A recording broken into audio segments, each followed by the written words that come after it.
Fight to demask Montreal protesters. The question of whether protesters should be banned from wearing face masks is pitting civil libertarians against Montreal's police force. Chief Inspector Sylvain Lemay said that if protesters are hiding their faces, they must be up to no good. Abby Dashman, a project manager at the Canada Civil Liberties Association in Toronto, commented, "In a world with Facebook, cell phone cameras and all-news television, there are many reasons people would want to participate but not expose themselves to the world. To force them all to reveal their identity would put a significant chill on this type of expression. In general, people should be arrested for what they do and not what they wear." The Montreal police force, which handles 1,500 gatherings yearly, estimates that between 95 and 98% end without any arrests. At the moment, it seems the police force will not be granted its demand, but no final decision has been made. Updates on ASA situation in UK. After an explanation from Scientology, the Advertising Standards Authority has changed its position and has stated that they no longer consider the flyer likely to mislead readers.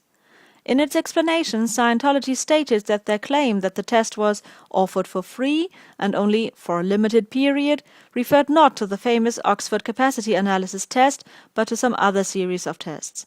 However, Scientology was also issued instructions not to use the phrase limited time in future flyers. Leaks and legal. OSA spying on Freezone in Russia in 2007. Marty Rathbun has published an alleged OSA document dated 2007 outlining an attack strategy against the Freezone in Russia. Among the tactics mentioned are infiltration, researching, investigating and reporting possible crimes by these groups or their lawyers, and sowing distrust amongst different Freezone groups. According to the document, the aim of this strategy is to terminatedly handle the Freezone in Russia and CIS as a source of black PR on Scientology and as a travesty of standard tech that ruins people's spiritual future. Australia. Second vote for inquiry failed. The second attempt by Senator Xenophon to achieve a Senate inquiry has failed. The vote was 33-6 with one abstention from Liberal Senator Heffernan. Besides Senator Xenophon, the Green Party has been the only faction in the Australian Senate to support the inquiry. The governing Labour Party, the Liberal Party and the Nationals all opposed his motion for various reasons. However, the senators who spoke all agreed in principle that Scientology was a bad organisation and that criminal acts should be reported to the police. The media response to this vote has been rather negative. Prime Minister Kevin Rudd reiterated in an interview with Channel 7 that he still shared grave concerns about Scientology, but was not supportive of an inquiry on account of his reluctance to interfere with criminal proceedings. He added that he would take further advice on the matter. Senator Xenophon, also known as the persistent bastard, said this issue won't go away. Athena School under attack for not disclosing Scientology links. The Athena School, a small primary to high school in a suburb of Sydney, Australia, is under fire from Dr. John Kay, a Green member of the New South Wales Legislative Council. Dr. Kay wants the consumer watchdog organisation to take action on what he considers less than honest recruitment attempts. The school has been sending leaflets to homes in Sydney, but has not made clear to them its ties to Scientology. It uses the so-called applied scholastic study method. According to Dr. Kay, quote, "The reference to Scientology founder L. Ron Hubbard is in tiny unreadable text. The only legible clue is a small mention of applied scholastics. Parents would need to go to Scientology's US website to learn that this discredited teaching method was developed by the Scientology organisation." Unquote. Tiny unreadable text? A person might get the impression Athena had something to hide. Leader of Anonymous lives in Colchester, UK. Daily Gazette, a small UK newspaper in Colchester, has recently published a story on its website about a woman who posted a video on YouTube claiming that because she is transgender, she has been receiving threats and insults from the leader of Anonymous, who she claims lives in Colchester. The newspaper reported this assertion as fact, and further went on to describe Anonymous as, quote, "a group of individuals in America who preach anti-gay, anti-black and anti-Scientology messages via the internet," end quote.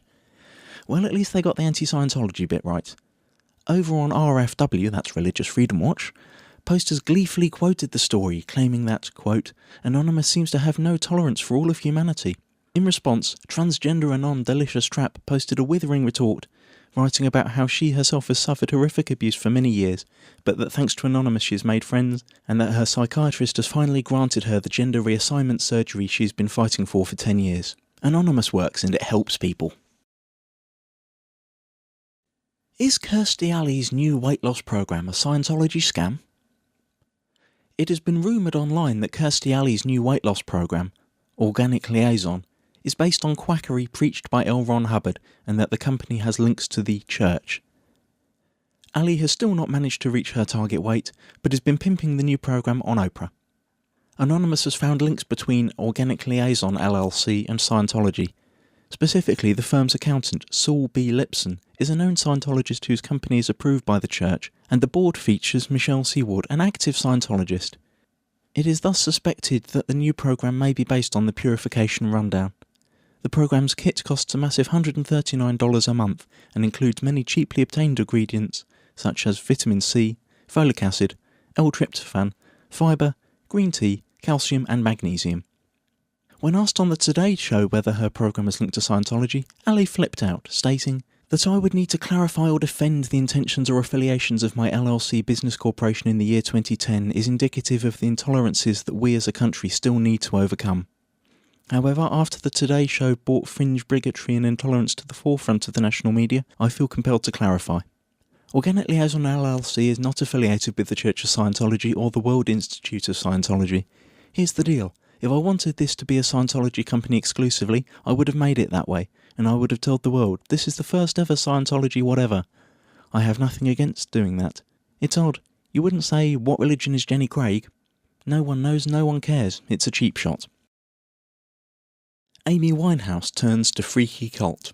The Daily Star writes in an article on its website, dailystar.co.uk, that Amy Winehouse has turned to the cult of Scientology. This was rumoured earlier in 2010 after she was in contact with Scientology front group Narcanon. Maybe Scientology will make her go to rehab for one of their legendary vitamin and sauna-powered detox rundowns. London Mega Raid. The date is still being decided by poll for the London Mega Raid, so head over to the Why We Protest planning thread soon to place your vote. Ideas are still being discussed, so make any suggestions you have in that thread as well. The last London Mega Raid included protests in the normal spots of Tottenham Court Road and Queen Victoria Street, and a special trip down to St Hill, East Grinstead, topped off by a most epic post-raid party in Hyde Park. It has been suggested that a seminar similar to the one held at the Hamburg Mega Raid could be organised, but with less fail and aids. London, Hamburg, March 13th. London joined in on the Hamburg fun last Saturday and hosted its own Operation Cultbusters theme, which was very successful.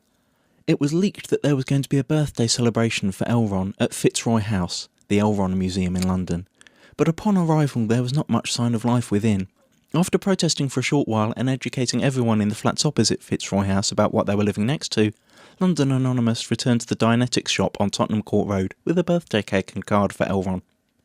At the post-raid, it was announced that Zero C, one of the most prolific members of London Anonymous, was moving away, and that a new record for most days of interpolation was to be set to send him off, with that raid counting as number 1 and at least 9 days being the goal. At the time of recording, the streak is still continuing.